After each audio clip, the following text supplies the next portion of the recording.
Então, a promessa que eu fiz no título desse vídeo, ela é grande. Eu prometi trazer um guia completo sobre anestesiologia para concursos públicos de odonto. Mas apesar dessa promessa ela ser bem grande, eu prometo cumprir ela nesse vídeo aqui. Então, hoje a gente vai estar resolvendo juntos uma questão da banca FEPESE e a gente vai revisar pontos importantes sobre anestesiologia que eu já vi serem cobrados em tudo que é questão de concurso, inclusive em questões de bancas como a FGV e como a VUNESP. E pessoal, rapidinho, antes de começar, eu queria lembrar vocês que eu relancei os meus materiais para concurso público de odonto com questões comentadas e questões com gabarito.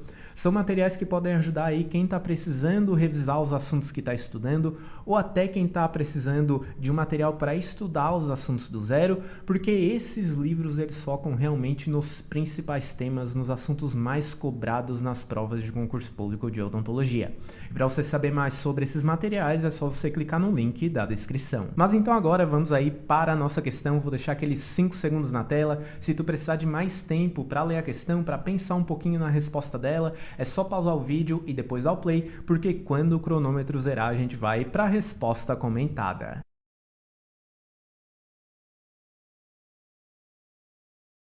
Mas vamos lá, pessoal, vamos para a resposta da nossa questão, sem enrolação, e para o negócio ficar didático eu dividi essa resposta em 3 partes. Primeiro a gente vai ver algumas generalidades importantes dos anestésicos locais, depois a gente vai ver como é que funciona a classificação desses medicamentos e por último a gente vai estar vendo aí como é que funciona a dissociação dos anestésicos locais. E começando aqui pela parte das generalidades.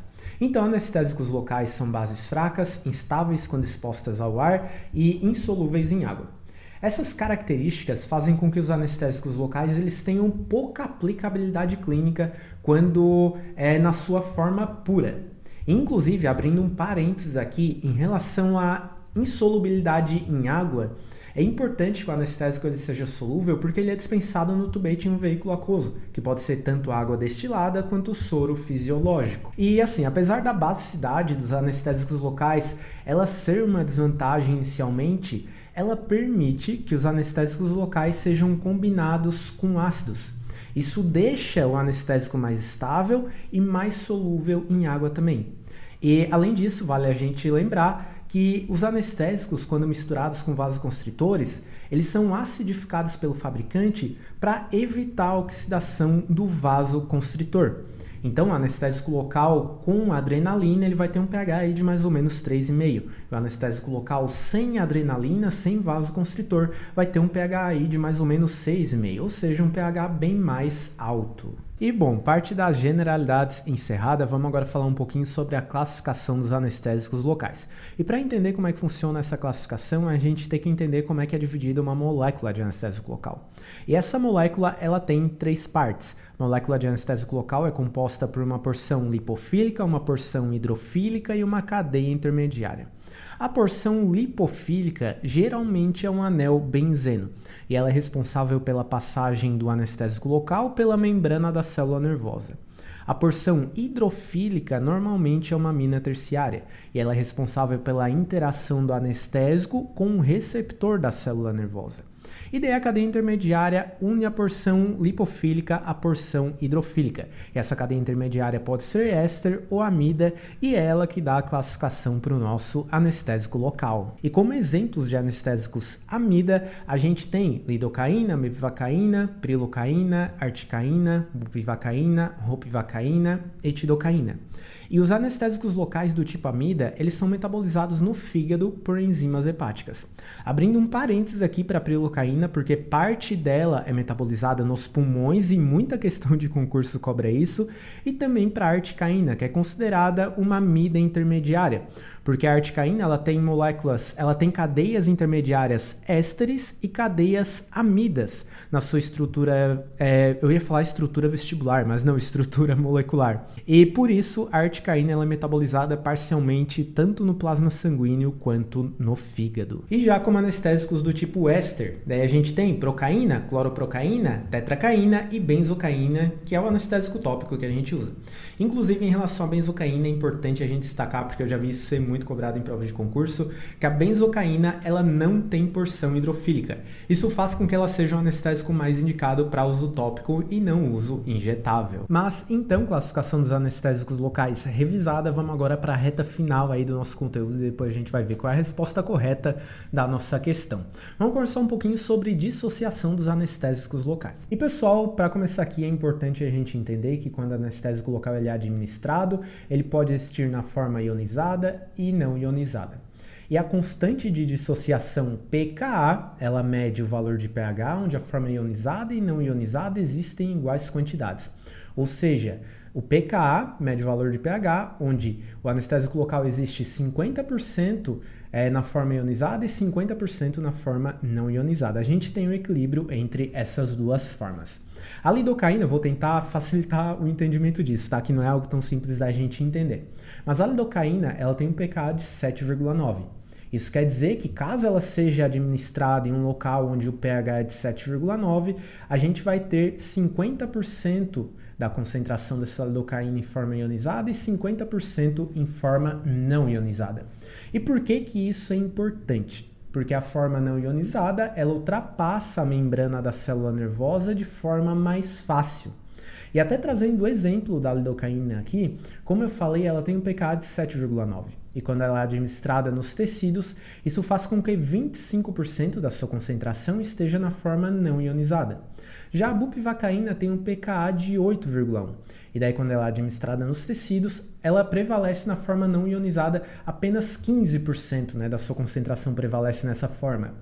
E isso faz, como a lidocaína nos tecidos ela tem uma concentração maior de forma não ionizada, isso faz com que o tempo de latência, o tempo de início de ação da lidocaína, seja mais rápido do que o da bupivacaína. Então é correto dizer que o anestésico local com pKa mais baixo, ele tem um tempo de início de ação mais rápido do que o anestésico com pKa mais alto. E assim, algo muito importante que também eu vejo ser cobrado direto nas provas, tu tem que se atentar a isso, é que quando a gente tem um tecido infectado ou inflamado, o pH desse tecido vai estar bem baixo, e quando a gente injeta o anestésico local nesse tecido, isso vai fazer com que a gente não tenha tanto anestésico na forma não ionizada, e por isso a gente não tem um efeito eficiente desse anestésico.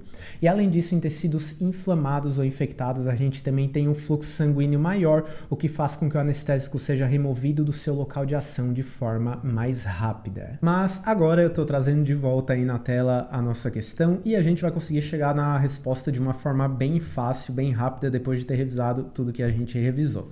E assim, só queria abrir um parênteses aqui antes de ir para o gabarito, que 2 pessoas que me seguem no Instagram conseguiram ser aprovadas nessa prova de Concórdia, que foi feita há pouco tempo, e cara, eu fico muito feliz, muito realizado quando o pessoal me manda mensagem dizendo que foi aprovado e tudo, e que acompanha o meu conteúdo, vocês não têm ideia. Se isso acontecer com vocês também, aí me mandem mensagem que eu vou ficar muito feliz de saber. Mas vamos lá, letra A, ela fala: os anestésicos locais com pKa mais baixo possuem início de ação mais rápido do que aqueles com pKa mais alto. E sim, a gente acabou de ver que isso é verdade.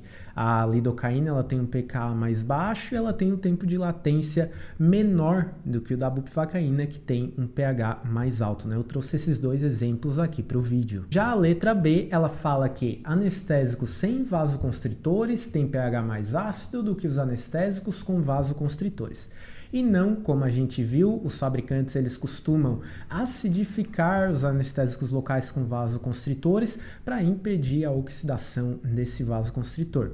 E um dos produtos que são adicionados nos anestésicos locais para impedir essa oxidação do vasoconstritor é o bisulfito de sódio. Então, o bisulfito está presente em anestésicos com vasoconstritores e não anestésicos sem vasoconstritores, como fala a letra E. Já estou aproveitando esse gancho aqui, pulando 2 alternativas, mas não tem como fazer isso, senão o conteúdo vai ficar muito picotado, Mas, pessoal, o bisulfito de sódio faz com que quando o anestésico local ele entre em contato com o ar, o vasoconstritor ele não seja oxidado.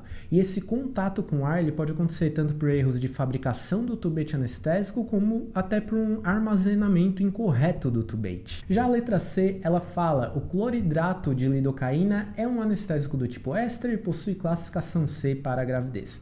Como a gente viu, lidocaína é um anestésico amida. assim como a mepivacaína, que é mencionada na letra D. E a letra D diz que a mepivacaína é metabolizada principalmente no plasma sanguíneo. Mas como a mepivacaína é um anestésico amida, ela é metabolizada no fígado por enzimas hepáticas, como a gente já viu nesse vídeo aqui. Mas, então por hoje era isso. Muito obrigado a você que acompanhou esse vídeo até o final. Não se esqueça de clicar no link da descrição para conferir os meus materiais. E qualquer dúvida é só me enviar lá no Instagram ou deixar aqui nos comentários desse vídeo. Te espero na próxima. Até mais e tchau, tchau.